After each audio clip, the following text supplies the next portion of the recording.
Stefanic is asking, do you think the dynamic nature of Resonite is a trade-off with performance versus something like VRChat where everything goes through compilation, optimization step before making it into the game? I don't think it has to be. The only thing you have to do is change your approach to things.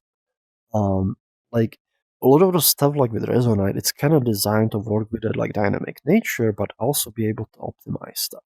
And one of the cool examples is the asset variant system, because the asset variant system, um, when you think about for example Unity, if you import a bunch of assets, you have that like a long processing step, like where you cannot even use the editor. That's because it's making essentially variants of assets for the specific, specific platform that you're targeting at the time.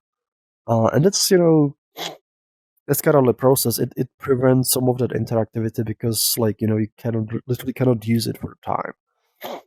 Versus on Resonite, the asset variant system was designed in a way where it's a lot more dynamic, a lot more adaptive. So if you import something, the asset variant system might decide to do just very light compression on the assets you brought in, maybe even no compression at all as you use them. But then the compression happens in the background. And especially if you upload it to the cloud, it happens in the cloud, and the cloud will generate all the different variants kind of on the fly. And the client, as it's like, as people are loading those assets, it'll look, okay, it'll be like, I would like this version, like that's gonna be most optimal for the platform. Maybe the cloud goes, I don't have this version, but I have these versions. And the client's gonna be, okay, I'm gonna load these versions for now. Or maybe like, I don't like any of these versions. I'm gonna load the raw version, which is less efficient. But I know that like, probably within an hour there's gonna be an optimal version, so it loads that one like, like next time.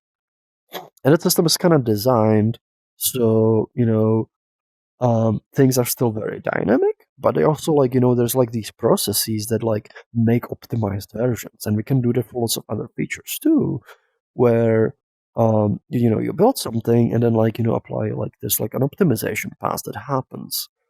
And a lot of like stuff in Resonite, it's sort of designed as sort of like, being like an add-on. So like, you have the base of it, and like then a lot of the editing stuff is like kind of on top that kind of interacts with stuff. But there's like, kind of mechanisms to work with it. So I don't think it has to be trade-off. There's definitely places where it is trade-off right now. But I think there's approaches to making applying essential optimizations there as well. You also have like things like proto flags, which actually does some basic kind of compilation. There's like stuff we can do as well to kind of you know amortize a lot of that kind of cost, like by, for example, like doing sort of like tiered compilation where like you only get basic one like when you're like editing stuff. So like it's maybe it doesn't run the most optimally, but like you can just mess with the code and like have immediate results. And once you start messing with it, it gives the system time to make a heavier optimized version and then run that. And there's actually an approach that's even used, in modern JIT compilers where they do call it a tiered compilation, where the compiler at first it will just in order to be agile, it's gonna do like very quick compilation, one with like minimal optimizations, but one that gets the program running as fast, and then looks, okay, this code is running a lot, but the code is still running. I'm gonna make much more heavily optimized version. Once it's finished compiling that version, it swaps it out, and now it runs much faster. So generally, a lot of stuff for Resonite, will take that kind of approach.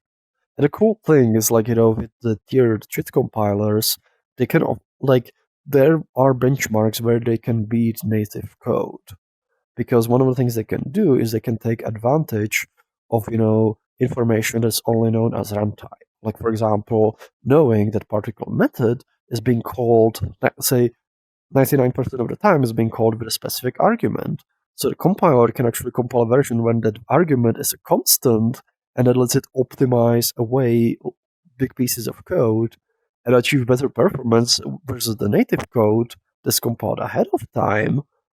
That wouldn't be able to make that optimization because it doesn't know, because it all happens before the code runs.